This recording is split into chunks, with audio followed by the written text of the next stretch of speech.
Okay, so we've made our hard slab box. Now we're going to create a lid for it. And so this clay is leather hard, so it keeps its shape even when I do this. It's not very bendy, and that's good. It's the same size as the bottom of the box, so it's going to fit on there quite nice. If your box is not quite level all the way around, you can use a Surform tool and just swipe the top edge, and that will level up all your sides.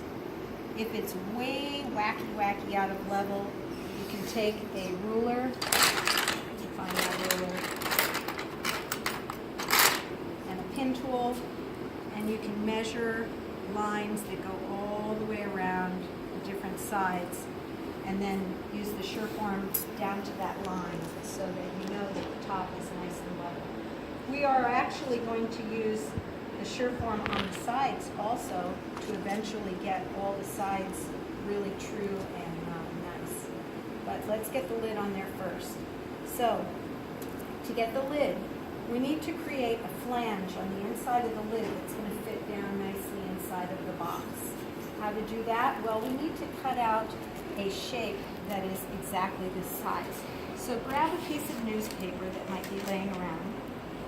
And I like to do the paint method. So I'm going to wet 2 of those walls and then fit that newspaper into the inside and then just do this so that the water imprints a paint mark on there, and I can cut it right out.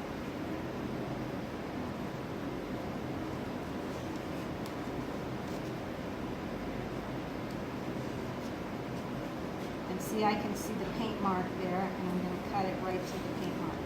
So then test this. This you want to basically be exactly the size as the inside of your pot. So if it falls in, that's fine.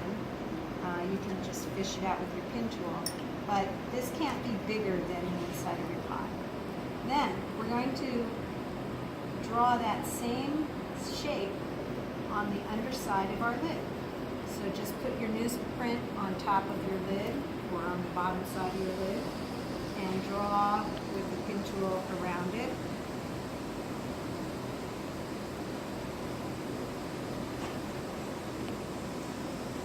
So now we're going to create a flange that is to the inside of that line.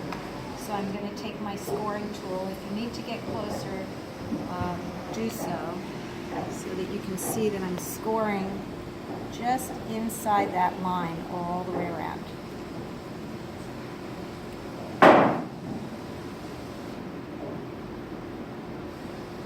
And score liberally, because you don't want this to come apart. Now we need to create little scraps of clay that can become the flange. So I'm going to use my ruler to cut. You can measure these out exact. I kind of do it by eye, more or less about 1/4 of an inch wide. So I'm going to cut 2 or 3 lengths of clay.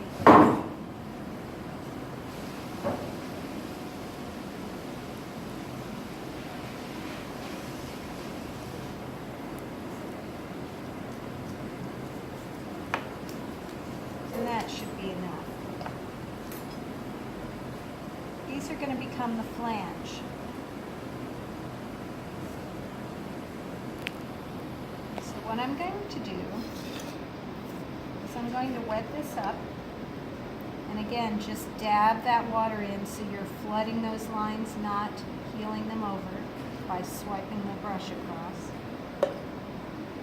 And I'm also going to score my flange.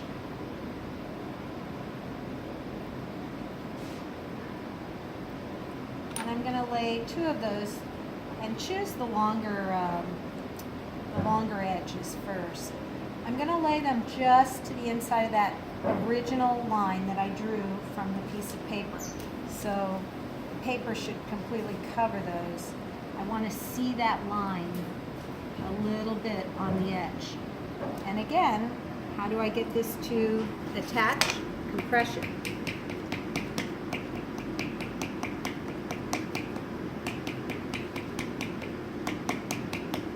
Now I need to create the 2 side flanges.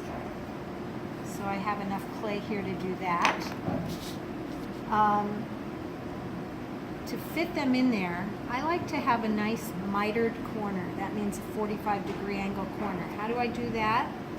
Well, you're going to need to film this from maybe above so that when you look straight down and you set the short ones across like this, the knife has to go from this corner here to this corner here. So looking straight down, the knife goes right down like that through the two flanges. And we will repeat that on this corner. So from an inner corner here to an outer corner, straight down, cut. And now we're going to do it over here.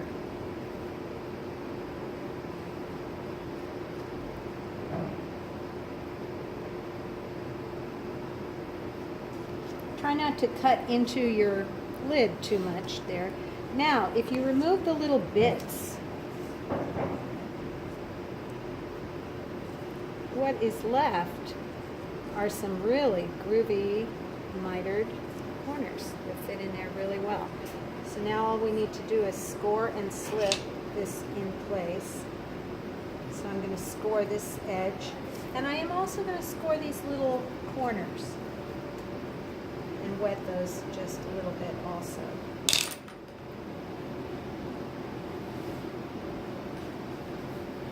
And I'll piece that right in there.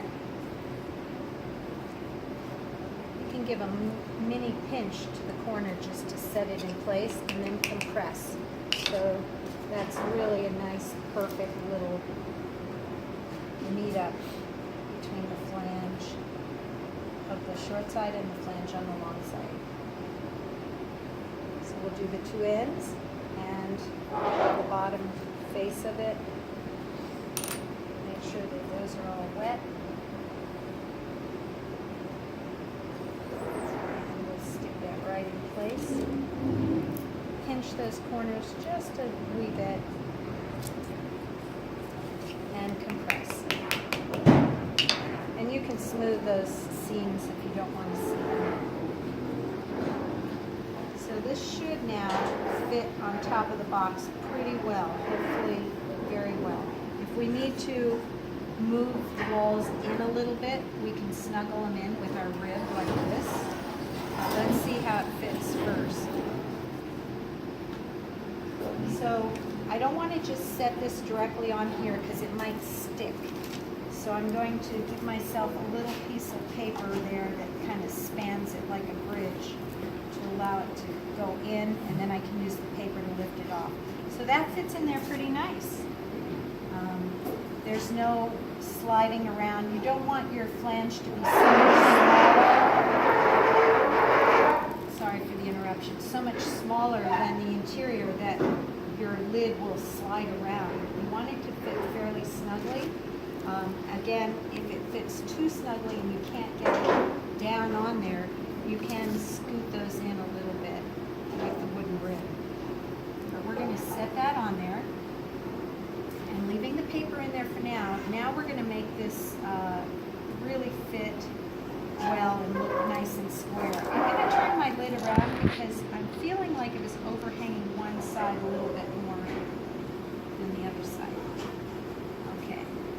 So now that that's in place, you can see where it overhangs a little bit right here. So I'm going to just gently hold the box and Surform that. When you use the Surform on a box construction, you want to make sure that the tool is always flat against one of the sides. You never ever use it on a diagonal on the corners like that unless you're trying to bevel the corners. And I'll show you what that means in just a moment. So I've gotten that side nice and flat. Now I'll turn to this side, and the paper may be in the way a little bit. This is a very noisy studio. So we're going to shave this side, work our way around the paper. And notice I'm just keeping it flat to the side of it. And by keeping it flat, I end up with a really nice right angle corner there. So don't try to use this tool on those corners. If you have a little flange of clay like that, just swipe it flat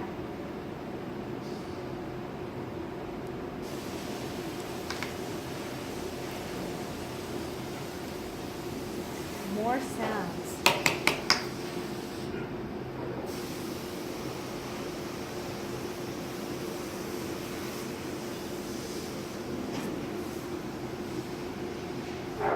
So that's 3, and the last side is 4, keeping the tool flat up against the side. And you can do the lid too.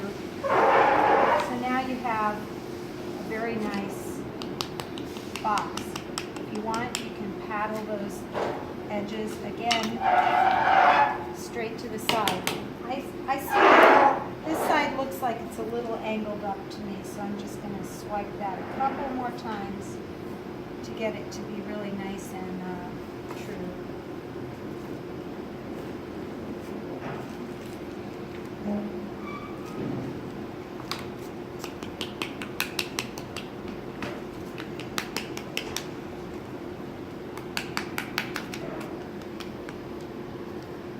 Now I'm ready to start thinking about decorating the box. So I need to add a handle onto the top, or we call it a finial. I'm just going to stick something up there as a place saver for the moment. I haven't put any thought into it yet, but I will make a better design. I'll take this off and make a better design. I just want you to see it in its finished state. And I might actually get some soft clay and go make some feet as well, because I think raised up this might be really nice. If I want to lift the lid up, don't lift it by the finial yet. Use the newspaper to lift that lid up, and we're going to just, it's stuck down a little bit because of the sure forming. There we go. So you can take that off and put it on. And I keep that newspaper in there until